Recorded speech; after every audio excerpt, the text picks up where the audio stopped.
आप देख रहे हैं PSJMD। तो चलिए आगे बढ़ते हैं आज की कहानी की ओर। दोस्तों, कहने को तो भूत प्रेत ऐसी चीजें एक साधारण चीजों का हिस्सा बन गई है, लेकिन मैंने अपनी जिंदगी का एक किस्सा इस तरह से गुजारा था जिसके बाद मुझे भूत प्रेतों पर न केवल विश्वास हुआ बल्कि इन चीजों के प्रति मेरा नजरिया पूरी तरह से बदल गया था। मेरा नाम बंटी है और मैं सीकर का रहने वाला हूँ। सीकर राजस्थान का एक मशहूर जिला है। आज तक मैं अपने ट्रक से सीकर से लेकर भरतपुर जिले का वो लंबा सफर जो करीबन मैंने 11 घंटे का काटा था, आज तक मैं उसे भूल नहीं पाया हूँ। जिसे लोग काल्पनिक कहते हैं, वास्तव में मैंने उन चीजों को हकीकत में देखा है। कुछ ऐसी अनोखी चीजें जिन पर यकीन करना तो दूर की बात है, उनका नाम सुनते ही पढ़े लिखे लोग मजाक उड़ा देते हैं। दीपक नाम का एक आदमी उस दिन मुझे ट्रक ड्राइविंग करते वक्त लिफ्ट के लिए मिला था। मैंने उसे लिफ्ट देने से साफ इनकार कर दिया। तो जाते समय उसने कुछ भला बुरा कहा, लेकिन मुझे उसके इस भला बुरा कहने से कोई ज्यादा फर्क नहीं पड़ा। मैंने भी उसकी बातों को ज्यादा अपने दिमाग में नहीं रखा और नजरअंदाज करते हुए आगे की तरफ बढ़ गया, क्योंकि जैसे ही मैंने उसके सामने ट्रक रोका तो उसने अपना नाम दीपक बताया था। उस समय तो मैं उसको नजरअंदाज करके आगे बढ़ गया था, लेकिन किसी की बद्दुआ हमें कभी भी भारी पड़ सकती है। हमारी ट्रक आगे बढ़ रही थी कि तभी मेरे सामने से कोई बहुत तेज गति से एकदम से गुजर गया। हवा का झोंका था या फिर बिजली की रफ्तार, किसी ने मेरी ट्रक के सामने एक क्रॉस का चिन्ह बना दिया और इसी निशान को देखकर एक समय के लिए तो मेरे अंदर भी डर सा बन गया था। लेकिन फिर मैंने सोचा कि शायद कोई जानवर अचानक की ट्रक से टकरा गया होगा, इसलिए मैंने बेफिक्र होकर ट्रक को आगे बढ़ाना ही सही समझा। अभी मैं थोड़ी दूर और आगे ही गया था कि अचानक मुझे लाल रंग के एक बड़ी सी शर्ट पहने एक अधेड़ उम्र का आदमी दिखा और साथ में देखते ही पता लगा, लेकिन मुझे लगा शायद इसे चलने फिरने में तकलीफ है तो मैं इसे लिफ्ट दे देता हूँ। फिर मैंने उसके पास जाकर अपने ट्रक का ब्रेक लगाया और मेरी ट्रक का ब्रेक लगते ही वो अधेड़ उम्र का आदमी तुरंत ही मेरे ट्रक की तरफ बढ़ने लगा। हैरानी की बात तो ये थी कि उसके पैरों में मुझे दर्द महसूस हो रहा था। वो अधेड़ उम्र का आदमी इतनी जल्दी चढ़ गया जिसका मुझे अनुमान भी नहीं था। वो झटपट ट्रक में चढ़ गया, क्योंकि पहले तो मुझे ऐसा लग रहा था मानो इस आदमी के पैरों में जरूर दर्द होगा। फिर वो जल्दी से ट्रक के अंदर बैठा और किसी जिंदा लाश की तरह सीट पर सवार हो गया। ट्रक में बैठने के बाद उसने मुझे से ये तक नहीं कहा कि ट्रक को आगे बढ़ाओ। वो किसी मौन व्रत को धारण किए बस चुपचाप ट्रक की विंडो से मुंह बाहर निकाल कर देख रहा था। मुझे उस आदमी का ये बर्ताव बहुत ही ज्यादा अजीब लगा, लेकिन अब ज्यादा देर तक मेरा भी चुप रहना सही नहीं था। तो मैंने उस आदमी से कहा, भाई साहब, वैसे आपको जाना कहाँ है?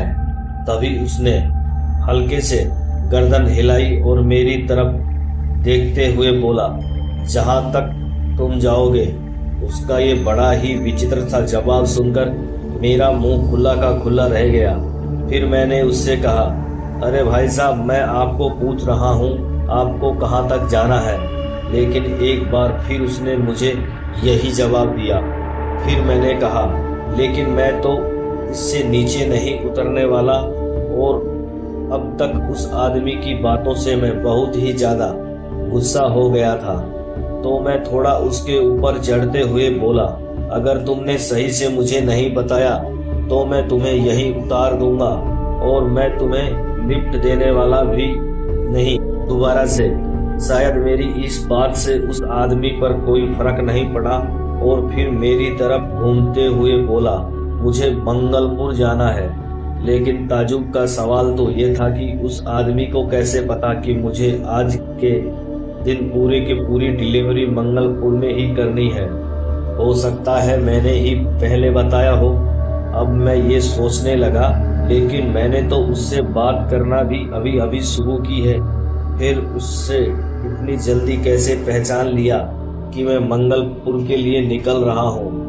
एक बार फिर मैंने सवाल करते हुए कहा, मगर आपको कैसे पता होगा कि मैं मंगलपुर जाने वाला हूँ? फिर उस आदमी की तरफ से मुझे कोई जवाब नहीं मिला, तो मैंने सोचा कि ज़्यादा बात करना सही नहीं होगा, शायद इस आदमी का मूड ठीक नहीं है। फिर मैं ट्रक ड्राइविंग करने लगा। करीबन 5 मिनट के बाद ही मैंने फिर से जब अपने साइड की तरफ देखा तो मेरे पैरों के तले जमीन खिसक गई। उस सीट पर अब मुझे कोई भी नजर नहीं आ रहा था। उस सीट के ऊपर उस आदमी को न पाकर सच में मेरे तो रोंगटे खड़े हो गए। और ये पहली बार था जब मैंने अपनी पूरी की पूरी जिंदगी में किसी ऐसे चीज को देखा था जिसने मुझे इतनी बुरी तरीके से हैरान कर दिया था।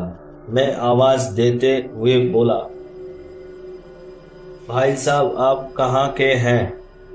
जब मैंने ट्रक रोका और ट्रक की विंडो से देखा तो मैं हैरान रह गया। वह आदमी ट्रक के साइड से लटका हुआ था और उसका सर मेरे ट्रक से चिपका हुआ था। बाकी का पूरा बदन हवा में तैर रहा था। ऐसा लग रहा था मानो वो अपने अकड़े हुए शरीर के साथ मर चुका है। मुझे कुछ ऐसे नज़ारे दिख रहे थे जो असल में मुमकिन ही नहीं हो सकते। ट्रक को रोककर कुछ देर तक तो मैं इसी दृश्य को देखता रहा। फिर वो आदमी अचानक हल्की हल्की मुस्कान देने लगा और उसकी आंखें इस तरह खुली हुई थी मानो किसी आदमी की मौत हो चुकी हो। फिर वो अपनी खुली आंखों को झपकाने लगा और मुस्कुराते हुए एक गाना गाने लगा। ये गाने की धुन कुछ देर पहले मेरे ट्रक में बज रही थी और उस आदमी की ऐसा करते देख मेरा सर दर्द करने लगा। उस आदमी के गानों की धुन मेरे कानों के अंदर एक अजीब सी ध्वनि का संचार कर रहा था। ऐसा लग रहा था जैसे कोई गाड़ी का हॉर्न मेरे कानों के पास बज रहा हो। मैं उस आदमी के गाने की आवाज़ से बहुत ज़्यादा परेशान हो गया था, तो मैं उस पे बरसते हुए बोला, अरे पागल हो क्या? और तुम ट्रक के बाहर कैसे लटक गए? मैंने इतना कहा ही था कि उस आदमी ने अपना हाथ मेरी तरफ बढ़ा दिया और उसका हाथ हवा में लंबा होने लगा और उसके हाथ का झटका मेरे शरीर पर इतना जोरदार पड़ा कि मैं धड़ाम से पीछे की ओर गिरा और मेरे ट्रक के अंदर जोर जोर से गाने बजने लगे, मानो उस आदमी की ताकतें ट्रक के अंदर भी फैल गई हो। ये उस आदमी की आवाज़ थी जो बहुत ही ज़्यादा खौफनाक थी। मैं पूरी तरह से डर गया था, तो ऐसे में मैं ट्रक के नीचे उतरना ठीक ही समझा, क्योंकि ट्रक भी थोड़ी सड़क से सटी हुई थी, तो हाईवे पे इतना डर भी नहीं था कि कोई सामान लूट लेगा। और मैं ट्रक पे सरपट उतरकर रोड की तरफ भागने लगा। मुझे पता था अगर मैं इस ट्रक के अंदर कुछ देर और रुका तो ये आदमी मुझे मार डालेगा। मन ही मन मुझे खुद पर गुस्सा आ रहा था, क्योंकि मैं इस आदमी को लिफ्ट दी थी। मैं बहुत तेज गति से भागता रहा और फिर मुझे सामने ही एक दुकान चाय की नज़र आने लगी और उस दुकान को देखते ही मेरी सांसों में सांसें आ गई। और फिर मैं इतनी रात को उस चाय की दुकान के पास पहुंच गया। ठंड इतनी ज़्यादा थी कि लोग कागज के टुकड़े जलाकर उसके चारों तरफ एक छोटा सा घेरा बनाकर बैठे हुए थे और उन लोगों को देखकर मेरे अंदर एक उम्मीद से जग गई और मुझे नई हिम्मत आ गई। और अब मैं भागते भागते उस चाय की दुकान के पास पहुंच गया, जहां पे मुझे काफ़ी सारे लोग बैठे नज़र आ रहे थे।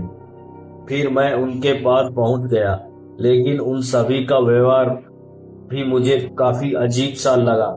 वो सभी लोग आपस में बातें भी नहीं कर रहे थे, बस किसी पत्थर की मूर्ति की तरह मौन व्रत धारण करके बैठे हुए थे। फिर मैंने उस चाय की टपरी पर मौजूद एक आदमी से कहा, भाई साहब, एक कप चाय देना। वो आदमी उम्र में काफ़ी बड़ा था, तो वो मेरे पास चाय लेकर आया। मैंने कांपते हुए चाय को पकड़ा और चाय पीने लगा।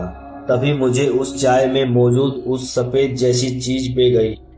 जो कुछ देर तो मैं उस चीज़ को घूरते रहा, फिर मैंने अपने हाथ से बाहर निकाला तो मेरी आंखें खुली की खुली रह गई।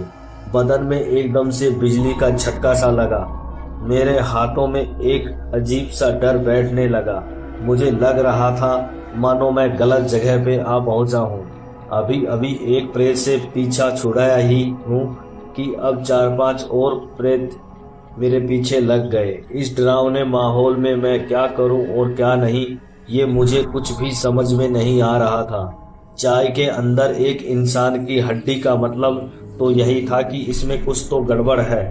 तभी मैंने देखा कि आग के उजाले में उस आदमी का चेहरा बहुत ही ज़्यादा डरावना था। अब तो मेरी हवा टाइट हो गई और मुझे लगा कि अब तो भागने में ही भलाई है। मैं सरपट रोड पे भागने लगा और मैं भागकर सेफ जगह पहुंचना चाहता था। मेरी सांसें फूलने लगी तो मैं रुक गया। रुकने के बाद मैं बहुत हैरान हुआ, क्योंकि जब मैंने पीछे पलट कर देखा तो मैं तो उसी दुकान के सामने खड़ा था। यह सब सोचकर अब तो मेरी हिम्मत भी जवाब दे गई थी। मैंने देखा कि उस चाय की दुकान पर वो बूढ़ा आदमी मुझे देखकर मुस्कुराए हुए जा रहा था।